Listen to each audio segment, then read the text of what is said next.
մորթել եւ մաշկահան էին արել ադրբեջանցի մարդասպանները Եվ դրա հաջորդող օրերին Արարատ Միրզոյանը ամբողջ իրենց կառավարությամբ հրավիրել էին տարբեր երկրների Հայաստանում հավատարմագրված դեսպանություններին եւ ցույց էին տալիս այն փաստական վավերագրական վկայությունները ադրբեջանական գազանության կամ 23 թվականի սեպտեմբերի այդ չարագույժ ահաբեկչության ժամանակ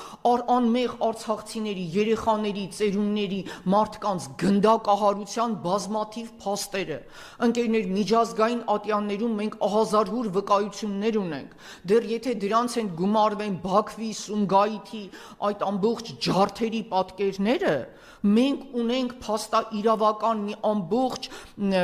փաստաթղթերի պահոց, որը ցույց է տալիս, որ այդ Ադրբեջանը պետք է դատվի։ Կասետային եւ այլ